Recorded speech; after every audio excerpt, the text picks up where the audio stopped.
여러분, 오늘은 이상한 탄생, 위대한 탄생이란 주제로 함께 말씀을 나누도록 하겠는데요. 한번 그림 한번 보시면 여러분, 이게 어딘지 아세요? 우리나라 이게 명동거리예요. 저는 다시 와가지고 명동을 한번 못 가봤는데 여기가 명동거리예요.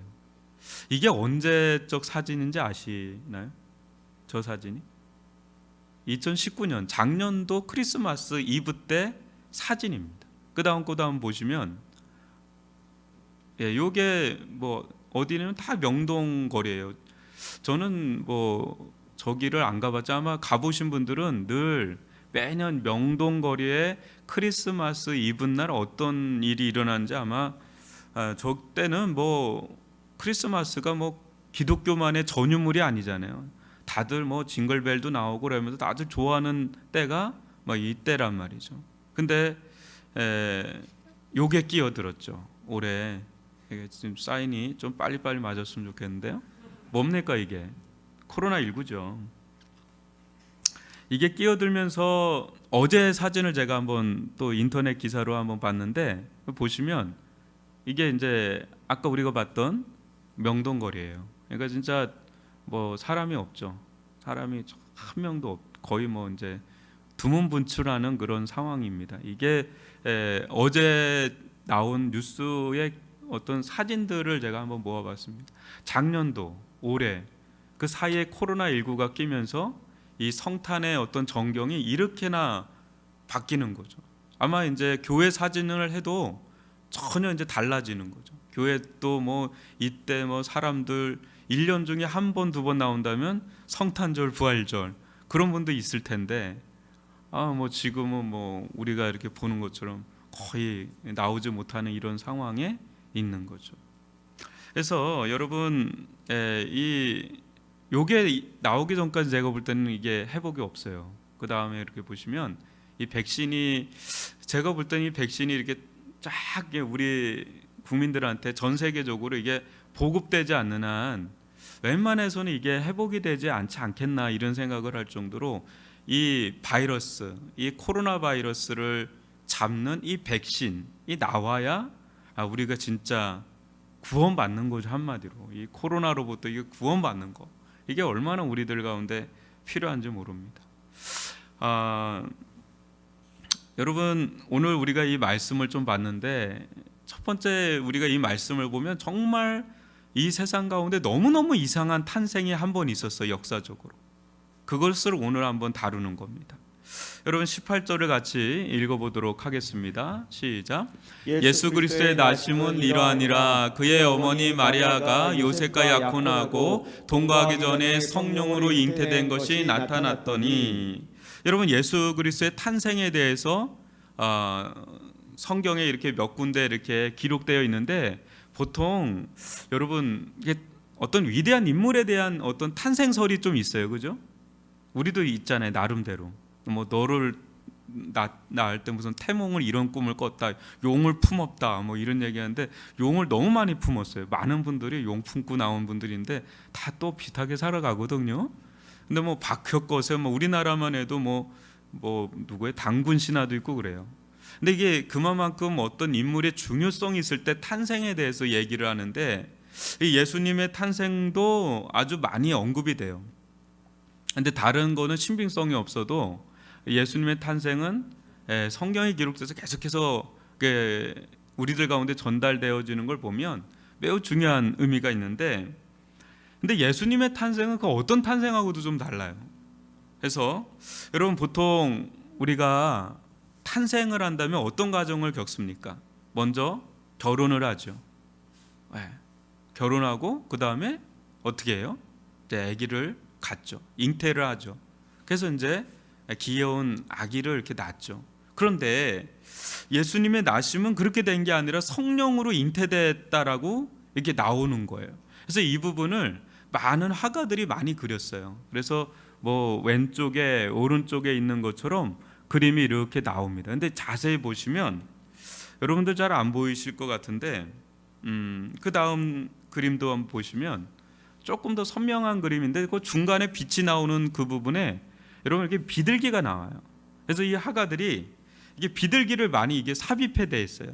성경에서 비둘기는 뭘 상징해요? 성령을 상징하죠. 그래서 이 마리아의 수태고지라고 그러기도 하고 잉태라고도 하는데, 예수님의 탄생, 예수님의 잉태하심이 이게 보통의 우리가 아는 남자와 여자가 결혼해서 임신하고 잉태하는 게 아니라 성령으로 잉태됐다라고 하는, 그게 아주 이게 신비한 거예요. 이게 역사상 이런 게 없었던 거죠. 예수님이 바로 그렇게 잉태돼서 나셨는데, 이때 당시에 그 남편이 될 사람이죠. 요셉입니다. 요셉은 이제 정혼, 약혼은 했는데, 여기 뭐 성경에는 약혼이라고 나왔고 옛날 성경에는 정혼이라고 나왔어요. 요즘에는 약혼식이 없어요, 그죠? 요즘에도 약혼식 있나요? 이제 저희 때만 해도 약혼식을 하고 그 다음에 결혼식을 했어요. 저도 약혼식을 했거든요, 교회에서. 약혼식을 하고 그 다음에 결혼식을 했단 말이에요. 근데 이때 당시는 아주 약혼식도 굉장히 중요한 예식이었어요. 그러니까 약혼식을 했다는 건 곧 결혼을 했다는 것과 다름없어요. 근데 함께 살지는 않죠. 결혼식을 하고 이제 함께 사는 길로 나아가는데 1년 전쯤에 이제 약혼식을 한단 말이죠. 근데 요셉이 약혼은 했지만 같이 살진 않았단 말이에요. 근데 자기 아내가 될 여자가 임신을 한 거예요. 그러니까 어떨 것 같으세요? 여러분들 같으면. 여러분들은 뭐 아무렇지도 않은 남의 일이니까, 그죠? 근데 머리 끝까지 화가 날 수가 있죠. 이 여자 이거 뭐야? 어떻게 정조를 지키지 않았어? 어떻게 정절을 지키지 않았어? 그래서 18절, 19절에 보면 요셉이 가장 그래도 나이스하게 끝내려고 그래요. 가장 젠틀하게, 자기 선에서 가장 젠틀한 건 원래 돌로 쳐 죽여야 되거든요. 다른 남자하고 동침해서 임신할 수도 있는 상황이니까 이거는 돌로 쳐 죽여야 되는 상황인데, 요셉은 그나마 나이스한 거예요. 굉장히 젠틀하게. 어떻게 한번 읽어볼까요? 그의 남편 요셉은 의로운 사람이라 그를 드러내지 아니하고 가만히 끊고자 하여. 조용히 마무리 지려고 한 거예요. 파혼이죠. 그냥 조용하게 이 여자는 살려줘야 되겠다. 또 이 여자가 이제 품에 품고 있는 태아는 살려줘야 되겠다 해서 가만히 조용히 이제 파혼하는 거죠. 그게 자기 선에선 최고의 일이었어요. 최선의 일이었고.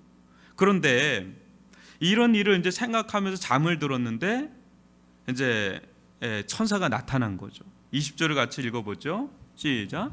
이 일을 생각할 때 주의 사자가 형몽하여 이르되 다윗의 자손 요셉아 내 아내 데려오기를 무서워하지 말라. 그에게 잉태된 자는 성령으로 된 것이라. 아멘. 이 요셉이 얼마나 머리가 아프겠어요. 얼마나 마음이 힘들겠어요. 자기는 아직 결혼식도 치르지 않았는데 자기가 아내 될 사람이 미리 속도 위반을 했는지 임신한 상태이니 데려오기도 두려웠고, 왜냐하면 데려온다는 거는 얼마나 위험을 감수해야 돼요. 자기가 결혼식도 안 했는데 먼저 앞서 나갔다는 의미가 되니까 이건 두려운 일이기도 하고 또 여러 가지로 문제가 많이 생길 수 있는 그런 상황이거든요. 그때 그가 잠을 깊이 잘 때 꿈속에서 주의 천사가 나타나서 이 되어진 일을 얘기를 하는 겁니다. 다윗의 자손 요셉아 내 아내 데려오기를 무서워하지 말라. 그에게 잉태된 자는 성령으로 된 것이란 것을 알려주는 거죠. 먼저는 이제 마리아가 알고 있었고요. 마리아도 얼마나 힘들었겠어요. 얼마나 황당했겠어요. 얼마나 놀랬겠어요. 자기는 동정녀인데 처녀인데 어찌 이런 일이 있을 수 있나 하고 놀랄 때 미리 천사가 나타나서 그걸 알려줬어요. 근데 요셉은 모르잖아요. 근데 요셉에게도 이제 꿈을 통해서 이 일을 알려줬는데 이것도 그림으로 참 많이 나옵니다. 요셉의 어떤 형몽이라고 해서 이제 이런 그림, 뭐 저런 그림, 뭐 이런 그림, 저런 그림인데 제가 이 그림을 한번 유심히 보는데 다 나이가 많아요, 요셉이. 총각인데 너무 나이 많은 사람으로 그렸어. 왜 저렇게 했는지 모르겠는데 하여튼 그러면서 이제 요셉이 이걸 깨어나서 이걸 이제 이해를 하게 된 거죠. 근데 여러분 아무리 이렇게 얘기해도 이게 인간의 이성과 경험을 넘어서잖아요. 어떻게 남녀의 만남이 아닌 상황에서 이렇게 홀로의 몸으로 이렇게 임신할 수가 있나, 잉태할 수가 있나. 근데 이걸 성령으로 잉태됐다고 하니까 이제 받아는 드리는데, 이게 우리의 이성과 경험의 세계를 뛰어넘는 그런 탄생이란 말이죠. 그럴 만한 이유가 있었던 거죠. 왜 하나님께서 예수님을 이런 식으로 보내셔야만 했는가라는 거죠. 이제 여기서 위대한 탄생이 시작이 되는 겁니다. 그분 자체의 탄생이 너무 신기하고 놀랐기 때문에 그 탄생에 어떤 메시지가 있는 거죠. 여러분 21절을 한번 읽어볼까요? 같이 시작. 아들을 낳으리니 이름을 예수라 하라. 이는 그가 자기 백성을 그들의 죄에서 구원할 자이심이라 하니라. 예수님은 이름을 아예 하나님께서 지어주셨어요. 이름이 뭐예요? 예수예요. 예수. 예수는 여호수아, 구약으로 보면 예수아, 여호수아. 어떤 말이에요? 구원자라는 말이죠. 그 어디에서 구원할 자라는 거예요? 자기 백성을 자기 죄에서 구원할 자다. 그러니까 모든 사람을 위해서 구원할 자가 아니라 자기 백성을, 따로 있어요. 자기 백성이 있는데 그들의 죄에서 구원할 자라고 하면서 이 예수라는 이름을 붙여줍니다. 그 이름 속에 예수님이 앞으로 어떤 분이실지에 대해서 다 나와 있는 거죠. 예수는 자기 백성을 구할 자다, 구원할 자다. 어디서? 자기 죄에서, 그들의 죄에서 구원할 자다. 여러분, 예수님은 한마디로 구원자세요. 우리가 앞에서 아까 찬양하고 이 성탄을 기념하고 기뻐하는 이유는 예수님의 탄생을 기뻐하는 겁니다. 왜 이 탄생이 복음이냐? 왜 이 기쁜 거냐? 우리를 구원하기 때문에 기쁜 거예요. 우리하고 관계가 없는데 이분이 태어나서 얼마나 많은 아마 수백억이 태어나고 죽었을 겁니다. 역사상. 근데 우리가 유독 이 아기에 대해서 주목하고 이 아기의 탄생에 대해서 기뻐하는, 2000년 전에 태어난 이 아기를 우리가 오늘날 미쳤다고 기뻐하겠어요? 차라리 당군을 더 우리가 기뻐하면 우리하고 더 직접적인 관계가 있으면 있지. 근데 그게 아니잖아요. 우리는 알잖아요. 그죠? 예수님의 탄생이 나와 직접적인 관계가 있는, 또 우리와 직접적인 관계가 있다는 걸 알잖아요. 왜요? 우리를 구원했다는 거예요. 어디서요? 죄에서 구원했다는 거예요.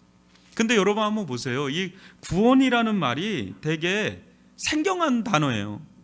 이 구원이라는 말은 잘 안 쓰는 단어입니다. 여러분, 우리가 일상의 삶에서 구원이라는 말을 씁니까? 그런 쓰는 상황이 오면 안 돼요. 되게 위험하잖아요. 구원이란 말은 되게 위급할 때 쓰는 단어지, 그냥 평상시에, 제가 볼 때는 여기에 계신 또 우리 또 온라인으로 예배 드리시는 분들 중에 아주 위급한 분들은 몇 분 안 계세요. 정말 그분들은 우리가 날마다 기도는 하지만 여러분 다 평안해 보이시고, 뭐 크고 작은 일들은 있지만 뭐 그렇다고 해서 막 내가 구원받아야 될 정도의 위급한 위기의 상황에 놓인 분들은 그리 없어요. 그래서 여러분 한번 사진을 보시면 이게 코로나 사진이에요. 여러분들 중에 이 코로나에 걸린 분 제가 우리 교인에서는 본 적이 없거든요. 그래서 좀 응압병실에 들어가거나 저 밑에 있는 사람은 등판을 뒤로 하고 있는데, 미국 사진 제가 좀 따왔습니다. 위급한 거예요. 저 정도 되면 뭔가 위기 상황에 오는 분들은 구원이라는 게 절실하죠. 그래서 기도도 하고 병에서 죽음을 맞이할 수도 있기 때문에 정말 구원이란 단어가 필요한 상황이 있죠. 또 어때요? 그 다음 보면 어떤 화재가 나서 그 안에 갇혔다. 이럴 때는 진짜 구원이 필요할 수 있죠. 구원이란 말이 필요한 상황이죠.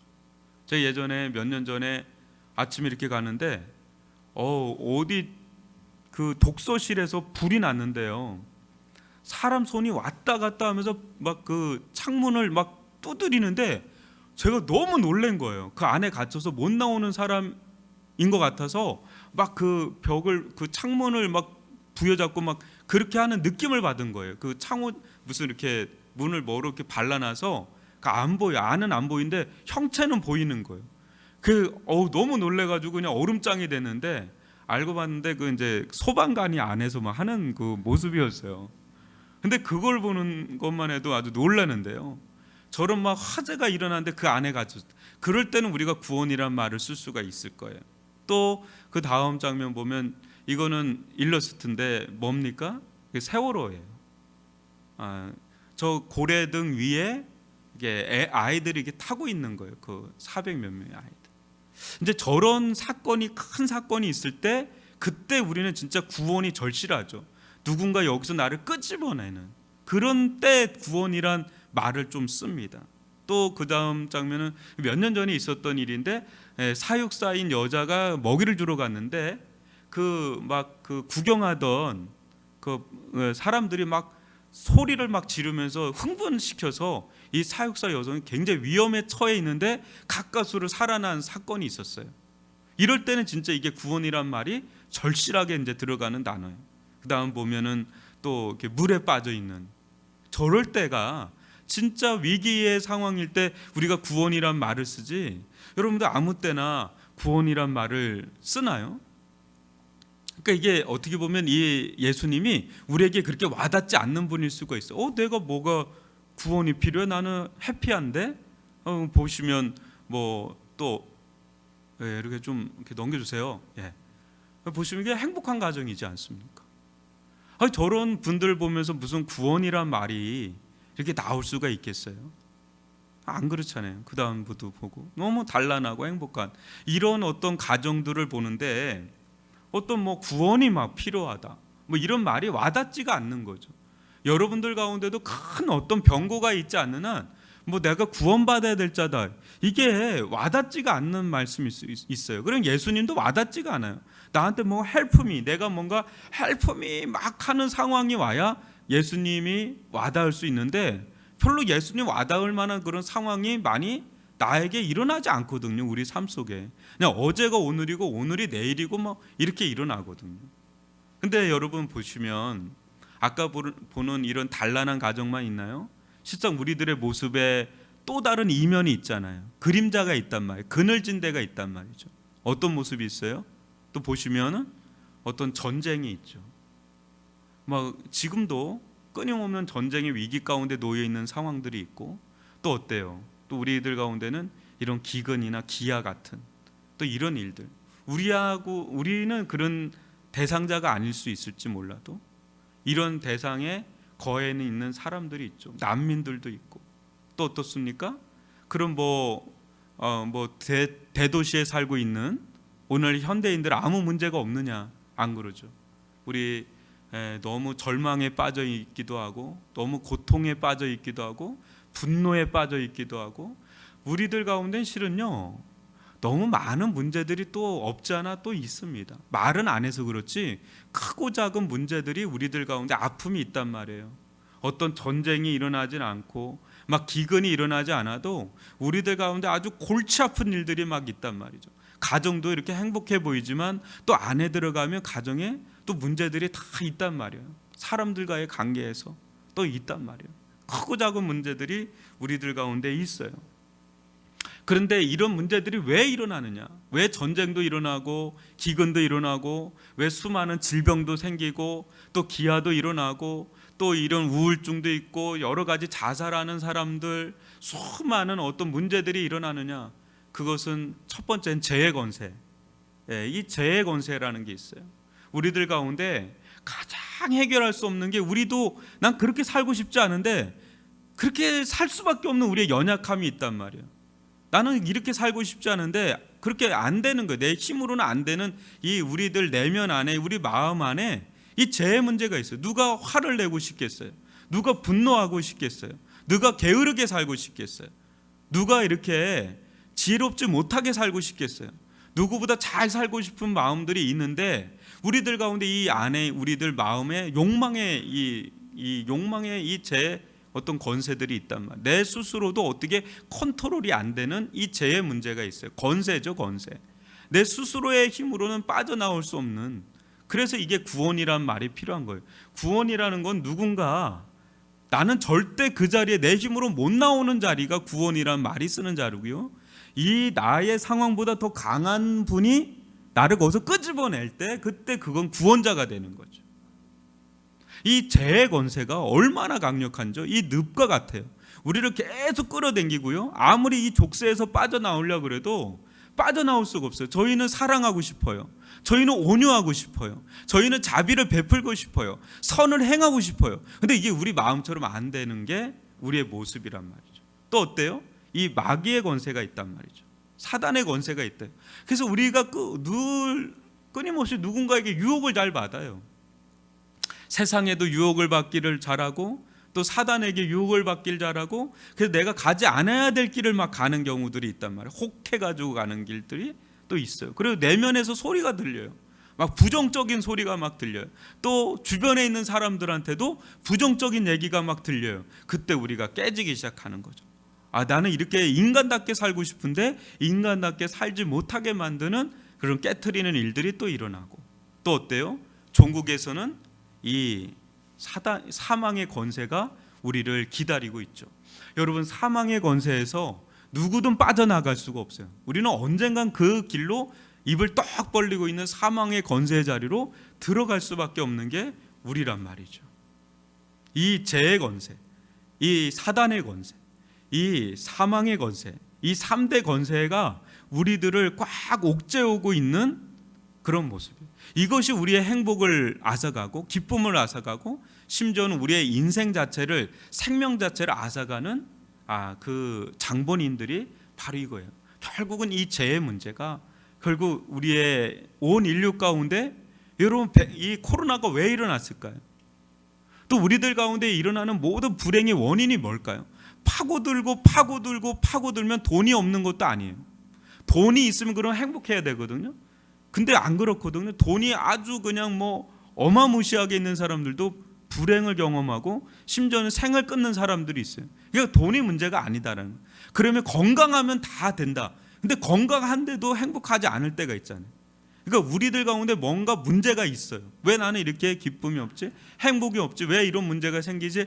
파고들면 파고들수록 그 중심에는 결국은 이 뿌리가 되는 건 거의 결국은 죄라는 것을 알 수가 있다는 거죠. 그래서 모든 인간은 다 구원이 필요한 인간이다라는 걸 보여주는 거죠. 그래서 여러분 한번 보세요. 로마서 6장 23절인데요. 한번 같이 읽어볼까요? 죄의 싹은 사망이요 하나님의 은사는 그리스도 예수 우리 주 안에 있는 영생이니라. 여러분, 죄의 싹은 결국 뭐예요? 사망이라고 그런단 말이죠. 이것이 우리의 주어진 운명입니다. 결국은 왜 우리는 그냥 사람이 태어나고 죽는 건 당연한 거 아니야 하는데 그거를 당연하게 보질 않는 거죠. 태어나는 것도 성경은 당연하게 보질 않습니다. 아울러서 죽는 것도 당연하게 보지 않습니다. 왜 태어났는가를 성경은 말씀하고 있고요. 또 왜 죽어야만 되는가도 성경은 말씀하고 있어요. 모든 지혜자들이, 역사 속에 있는 모든 철학자들이 다 이 질문을 가지고 던집니다. 우리는 왜 존재하는가? 우리는 왜 죽는가? 근데 이게 계속해서 퀘스천 마크예요. 그냥 물음표예요. 서울대 철학과를 나온 동료가 있었어요. 그 친구한테 제가 물었어요. 그 친구가 거기서 학사, 석사를 마쳤으니까 왜 인간은, 철학은 왜 있는 거냐 내가 물었어요. 제가 물으니까 그 친구가 하는 말이 그거예요. 철학은 인생의 답을 주는 게 아니다라는 거예요. 우리는 여러분 철학하면 인생의 답을 찾는 거라고 생각하잖아요. 주는 거라고 생각하잖아요. 근데 그 친구가 하는 말이 뭐냐면, 철학은 만약에 인생의 답이 주어지면 더 이상 철학은 종결이 된대요. 그래서 철학은 절대 답을 주지를 못한대요. 그래서 답을 주지를 않고, 그러니까 계속해서 끊임없이 질문을 던지는 게 철학이지 이렇게 마침표를 찍어주는 게 철학이 아니다라는 거예요. 그래서 그 친구는 그걸 공부하다가 결국 신대원에 온 거예요. 성경이 답을 주지 철학이 답을 주지 않는다. 그러니까 여러분, 우리가 아무리 내가 왜 태어났지, 내가 왜 이 세상에 존재하지, 이건 매우 중요한 거거든요. 그걸 알아야 내가 이 땅 가운데 사는 이유와 목적과 방향이 설정되잖아요. 그게 설정이 안 되면 그냥 가는 대로 가는 거예요. 내가 왜 사는지도 모르고 남들이 그렇게 사니까 그렇게 가니까 막 그냥 가는 거예요. 근데 그거를 알려주는 데가 없어요. 근데 성경 그걸 말해주거든요. 근데 그것만 말해주는 게 아니라 성경은 죽음에 대해서도 얘기해요. 왜 우리가 죽어야 되지? 또 죽음 이유는 뭐지? 이것에 대해서도 얘기를 하는데, 그 질문에 대한 답이 뭐냐면 로마서 6장 23절처럼 죄의 싹은 사망이다라는 거죠. 이 사망의 문제가 우리들 가운데 가장 거대한 문제입니다. 여러분들 왜 마스크 끼고 있어요? 왜 마스크를 끼세요? 죽을까 봐서요. 그러니까 병이 걸릴까 봐서잖아요. 코로나 걸릴까 봐서잖아요. 근데 왜 코로나를 두려워해요? 결국 죽을까 봐서요. 그러니까 이 죽음 문제는 가장 거대한 공포예요. 가장 거대한 문제고 가장 거대한 두려움이. 왜 어마어마하게 그렇게 투자를 하면서 백신을 개발할까요? 왜 어마어마한 경제적 손실을 하면서 2.5단계, 3단계를 갈까 말까 하고 모든 비행기나 그런 걸 다 차단할까요? 만경이 넘는다 그러잖아요. 이 지금 우리가 전 세계적으로 경제적 손실이 10,000조가 넘어요. 어마어마한 손실을 감수하면서 왜 이렇게 다 타잔하죠? 코로나 걸릴까 봐. 왜 코로나 걸리는 거 두려워요? 죽을까 봐. 결국 이게 죽음의 문제로 귀결된다는 거죠. 이 문제 어떻게 해결할 거냐 이거죠. 하나님은 이 문제를 해결하기 위해서 하나님의 은사는 뭐예요? 그리스도 예수 우리 주 안에 있는 영생이니라. 우리에게 정말 주고자 하는 선물을 하나님은 주고자 했는데 그게 성탄의 선물이에요. 양말 속에 있는 선물이 진짜 선물이 아니라 진짜 선물은요. 어제도 이렇게 보니까 베스킨 라빈스인가요? 거기에 사람들 줄을 쫙 섰는데 제가 여기서 살면서 그건 처음 봅니다. 아니 왜 이렇게 겨울인데 왜 아이스크림 저쪽으로 가지 했는데 그 이유는 잘 모르겠어요. 또 어제 있다가 가는데 그래요. 밤인데도 쭉 서 있어요. 파리바게뜨보다 더 많이 서 있어요. 파리바게뜨는 사람이 없어요. 근데 베스킨 라빈스는 쭉 서 있어요. 그러니까 사람들은 그게 선물이잖아요. 그거 이제 사들고 춥지만 사들고 집에 들어가서 오순도순 보내는 게 선물이에요. 근데 하나님이 우리를 향해서 성탄에 아주 놀라운 선물을 준비했는데 그게 그냥 보잘것없는 아기예요. 근데 이 아기 안에 어마어마한 게 들어가 있는 거예요. 이 아기 안에 생명이 있는 겁니다. 근데 이 생명이 죽음을 이기는 생명이에요. 죽음을 이기는 생명. 여러분 보통 생명은 죽음에 집니다. 우리 생명이 있잖아요. 근데 결국은 우리는 죽음에 져요. 때가 되면 우리는 죽음의 기운 가운데 사라질 겁니다. 근데 이 죽음의 기운을 뚫고 일어나는 절대 죽음이 다시는 침범할 수 없는 또 다른 생명이 있는데 그게 바로 예수님 안에 있는 하나님의 생명, 부활의 생명. 이 생명이 결국 영생이라는 거죠. 이 영생은요 다시는 죽지 않는 생명이에요. 다시는 죽음이 침범하지 않는 영원한 생명, 제4함을 받은 생명. 이 생명이 바로 예수 안에 있다는 거죠. 예수님은 그걸 품고 이 땅 가운데 비록 한 아기로 오셨지만 그 생명을 품고 이 땅 가운데 오셨고 우리를 위해서 자신의 생명을 아낌없이 내어주면서 우리의 죄를 용서하시고 아울러 이 부활하신 그 생명을 예수님을 영접한 자들에게 이 부활의 생명을 주시려고 또 우리 주시는 그런 분으로 이 땅 가운데 오셨다는 거죠. 그러니까 이거보다 우리들 가운데 질병에서 낫는 것도 아주 구원이죠. 그리고 어려운 가정 형편에서 낫는 것도 진짜 복음입니다. 그런 것도 다 기쁜 소식이에요. 그러나 종국에 가서는 이 사망 문제 어떻게 해결할 거냐고요. 그 뒤에 하나님의 심판을 어떻게 우리가 해결할 수 있냐 말이겠어요.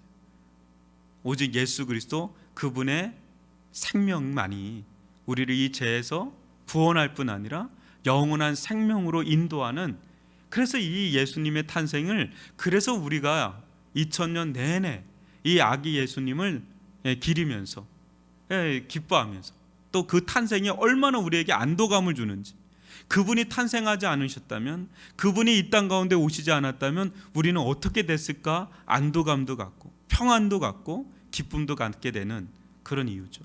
거기서 머무는 게 아니라 더 나아가죠. 여러분 23절을 같이 읽어볼까요? 시작. 보라 처녀가 잉태하여 아들을 낳을 것이요 그의 이름은 임마누엘이라 하리라 하셨으니 이를 번역한즉 하나님이 우리와 함께 계시다 함이라. 아멘. 임마누엘, 우리를 죄에서 구원하시고 영생을 주실 뿐 아니라 임마누엘, 우리와 함께 하시는 분. with Jesus, 우리와 함께 하시는. 근데 지금은 더 나아갔죠. in Jesus, 우리 안에, 예수님 안에, 또 우리 안에 예수님이 들어와 계시는, 너무나 밀접한 관계 안에 들어가 있는 게 바로 예수님을 맞이한 자들 가운데 일어나는 사건이다라는 거죠. 이 복음적 사건이다라는 거죠. 그래서 우리 마지막으로 이런 거죠. 우리를 품으면서 마지막으로 하는 말이 내 아들아, 내가 내 옆에 있단다. 두려워하지 마. 내 옆에 있단다를 넘어서서 네 안에 있단다. 내가 너와 함께하고 있단다. 여러분, 임마누엘 하시는 예수님은 지금도 이 코로나의 위기 가운데 있는 이 수많은 사람들, 온 인류 가운데 같이 고통을 당하고 있고 같이 고난을 당하고 있으면서 이 위기에서 우리를 건져내시고 구원으로 이끌어 가실 줄 믿습니다. 우리 안에 들어와 계신 예수님, 그분을 찬양하고 또 경배하길 바라고, 아직 이 예수를 보지 못하는 자들에게 우리 조선시대 때 태극기와 십자가의 성호를 긋고 이렇게 등불이 이렇게 하면서 복음을 전했던 것처럼 이 아기 예수님을 아직도 모르는 자들에게 이 코로나 위기 가운데 주저앉아 있고 절망하고 눈물을 흘리고 있는 외로이 있는 그들에게 이 하나님께 오신 예수님의 이 생명의 등불 대신 이 예수님을 여러분 한번 소개해주고 또 그분을 이야기해주는 그런 조용하지만 참 뜻깊은 시간을 좀 가질 수 있기를 바랍니다. 하나님께로 오신 예수님을 사랑하고 또 경배하고 찬양합니다. 기도하겠습니다.